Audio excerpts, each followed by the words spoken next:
stoupneme, už jdeme? No, co? Tak se postav. No. Pořádně jste přede mě takhle, tak. No. Tak. To takhle, no. Tak. A takhle dej ruce nějak, abych já ti mohla zkusit tu stabilitu. A jo. to jako zpevnit.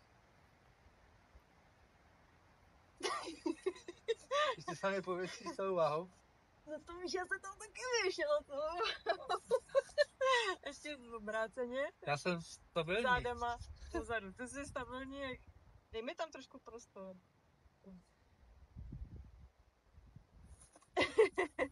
No to už jsem méně stabilní. No, ty jsi méně stabilní. Tak ještě jednou. Tak zkusíme to s tou náplastí. Teď se zastavíme? Ne, to necháme furt, pak se sečeme. Nebo to vůbec třeba nebudeme, aby bylo jasný, že je to všechno postí. Tak ukaž tu ruku. Já to dělám poprvé, že jo? Jo. Pravou, jo? Nebo levou? Nějakou, jakou chceš. A někam to dáme, aby ti to nevadilo. To je nějaká jizva, ani nevím. No. Chceš to tady? No třeba, no, to je jedno. To udělali, jak to vidí diváci. Dobře. To jde dobře.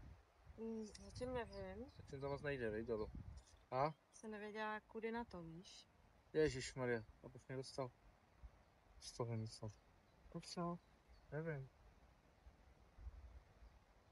No to sundám ukáž, tobě to moc nejde. Počkej. Není čas. Tak. No. Tak, jestli si to namačkej, tak. To vůbec nedrží tady, no, ale dobře. Mám asi divnou ruku. Má držet hlavně tady to. Drží? No, asi to drží, no. Tak. Takováhle máme chvilku počkat. Testujeme Super Patch Liberty. No. Dobrá, co teď? Já nevím, jak dlouho máme čekat. Taky ne. To schovej, ať ti to nespadne. Ale to má být přilepený, ne? Je to přilepený, je to přilepený. Drží to, přátelé, drží to. Tak, co dál? No teď budeme zase znovu znova testovat. Ještě tady je to křivý, ale. Ale já nevím, jestli máme ještě chvilku čekat. No to taky nevím. Jak se cítíš? Furt stejně. Stejně. Pořád stejně. Doufám, že to bude slyšet. Pak jsme takhle jako venku. No nic. Ale tady krásně. Tak to můžeme zkusit. Tak jo, tak si tam dej zase ty ruce. Nějaká byka se tam mohla dostat. Mož.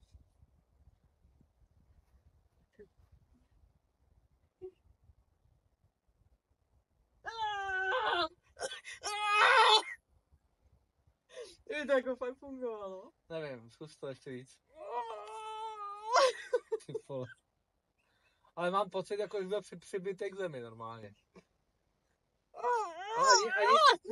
Ani se jako nemusím moc snažit, jako jo. Já to asi citru. A ani se jako nemusím moc snažit. Tak uvidíme, co vzadu. Ty jo, se z tebe točí hlava úplně. No.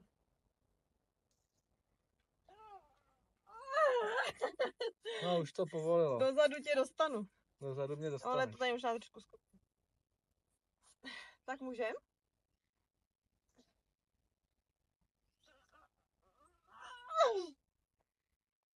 Mě můžu dát ještě jinak ty ruce. Za mě je to znatelně znát teda. No. Bys mě mají zvednu. To je jako stojím, no. Au, no tak s tím teď budeme vykládat to dřevo. No, ještě můžeš zkusit nějak víckrát třeba. Ale my už... Ty už nemůžeš. Infarkt. Tak. Takže, přátelé, nálepka na ruku. Jak se to jmenuje? Super Patch. Super Patch Liberty. Na stabilitu. Evidentně nějakým způsobem funguje. Jak to funguje, to úplně netuším. Ale stabilita, balans, lepší pohyblivost. Ale rozhodně tam nebyl jakoby nějaký velký tlak, jako teda ze strany ženy veliký. A já jsem nemusel nic moc jako dělat. Předtím jsem se musel snažit, abych neupadl.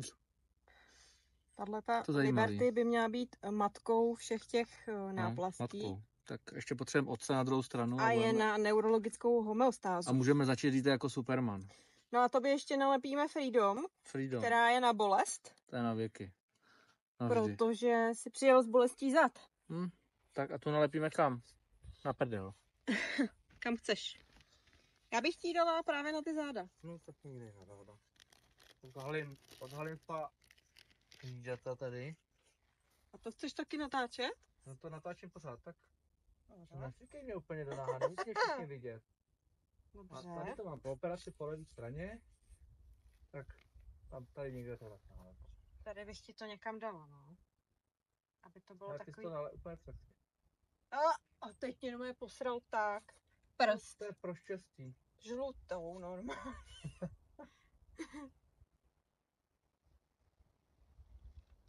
Já proč jsme to nalepila? Až teď.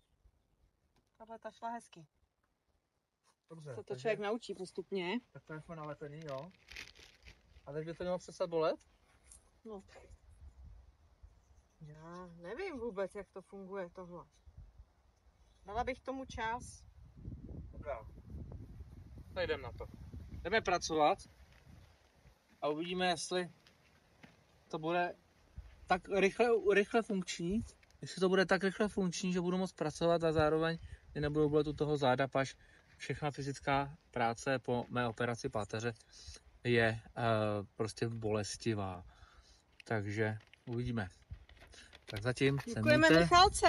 Děkujeme Michalce za to, že nám to doporučila a vyzkoušíme, jak to bude fungovat. No a teď jdem na tu práci.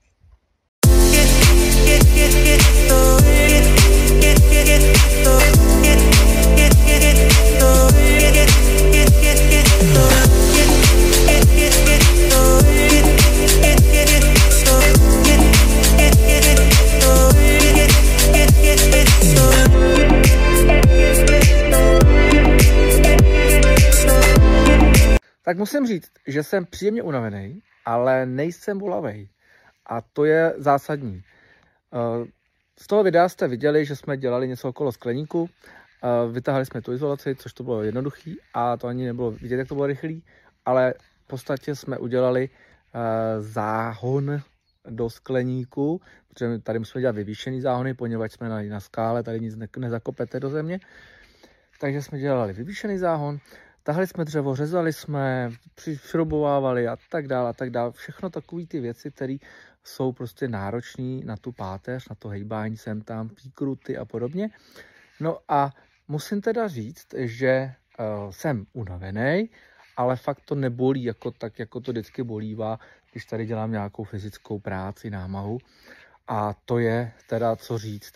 A z toho jsem opravdu nadšenej a fakt jako uvidíme, jaký to bude mít efekty i dál, budu to pozorovat. Dostali jsme těch náplastí na zkoušku víc, takže budeme zkoušet. Zatím to vypadá opravdu velice slibně, že by se konečně našlo něco, co by mi umožnilo normálně fungovat. To by bylo skvělé.